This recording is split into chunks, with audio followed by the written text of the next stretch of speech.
Okay, can I have these four people come forward? Peter S. Soli, maybe, perhaps? Okay. Cheryl Saul. Ted Hinnenkamp. And Nancy Baki McConigal from Austin. Nancy, great to have an Austin connection here tonight. Excellent.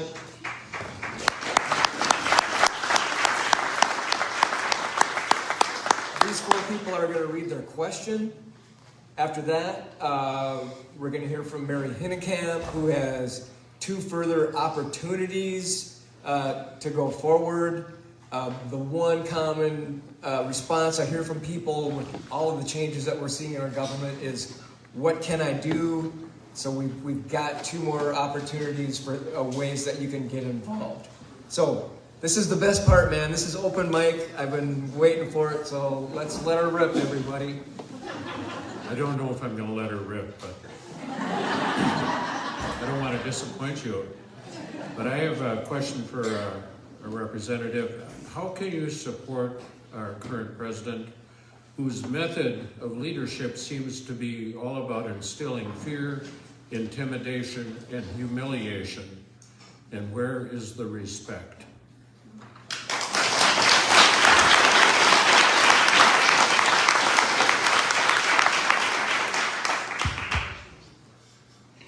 I was chosen to read my question. I'm Ted Hinnenkamp, and I was told to keep it short.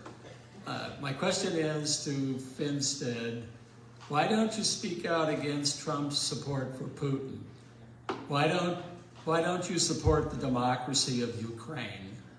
And I had another question written up too, is why do you support an authoritarian takeover of the United States of America? What is your answer to that one? It certainly isn't waste, fraud, and abuse.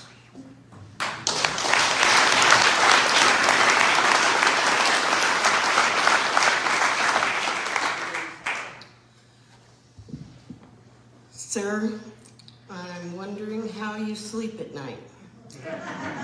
You and your office freely say, I've called your office many times, and they answer the phone saying that you represent the people of the 1st District. But voting for Trump's budget bill proves you are not. You won't even show up to hear us at our town hall. How can you represent people you don't even care to listen to? Are you afraid to look us in the eye and tell us you are cutting our medical care and that you don't care if people go unfed? Shame on you, Brett.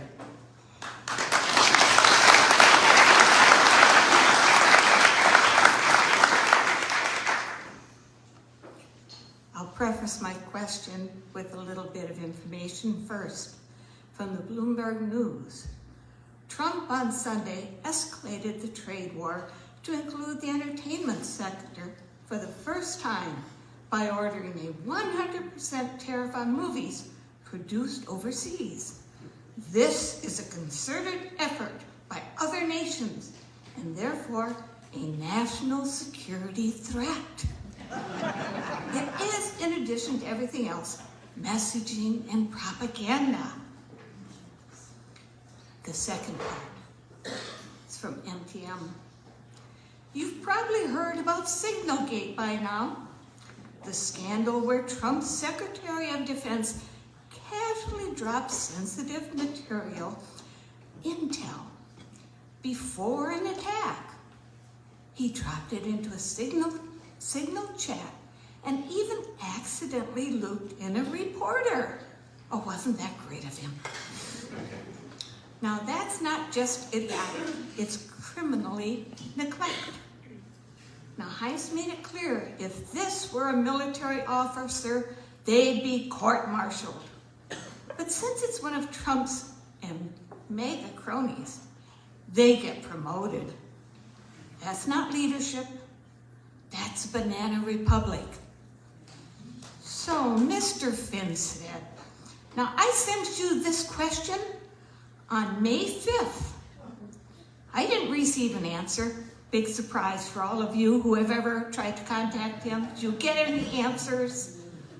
No. And if you do, it's usually a form letter. So, here's my question. Movies are a national security threat, but Signalgate isn't?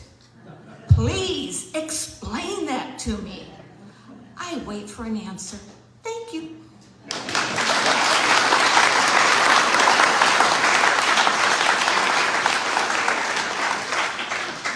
Thank you, and we have a pretty good sized pile of questions that we're gonna forward on. Mary Hinnenkamp, are you ready with your, to talk to us about your 2 opportunities? Yeah, let me bring my notes. I have very bad eyesight and I need big notes. Mary is also a member of the committee that put together the town hall, so thankful for her work. When Mary's finished, I'm gonna say that this is convened, but I wanna thank everybody for coming tonight. It's a beautiful evening. I know you could have probably been planting your flower pots, but you came here instead, so I'm thankful for that. We are committed to stick with this. I know I am personally committed to stick with this through Election Day 2026. I hope that you are too. Thank you. So this is great. It's really great that there's so many people here. But we got to keep the pressure on Brad Finstad. We can't wait 2 years till the next election. I know that's important, but I think we need to put the pressure on him now. And what I heard people say is maybe we can put enough pressure that maybe the cuts won't be as bad. And I don't know if that's going to be effective. But here's 2 opportunities to stay involved. I have a poster here, say no to Medicaid and SNAP cuts. There's going to be a rally at Finstad's Rochester office, but it's going to be handled by ministers in the southern Minnesota area. So they're going to have a press conference there, and I think they're going to use their moral leadership to pressure him and maybe to shame him if he can't move. So that is Tuesday, 9:30 to 10:30 at Finstad's office in Rochester. So if you want to take a picture of this, if you think you might go, whatever, please do that. And I hope we can have a nice crowd there. So, second thing, okay, and then we're having a rally because, you know, there's a town hall committee and there's all kinds of other committees, and then there's the rally committee. And we are just a bunch of rebel-rousers, let me tell you. So here we're having another rally, and it's to support the Constitution and the judiciary. And that is going to be 2 days later, so that's going to be on the 29th here in Albert Lea in front of the courthouse. What Trump and Musk and all of them are trying to do to our Constitution is just so shameful. It's shameful. And I think that we need to show up and bring signs and just bring truth to power. I think that's what it's about. So I hope to see you at one or both. All right? Thanks.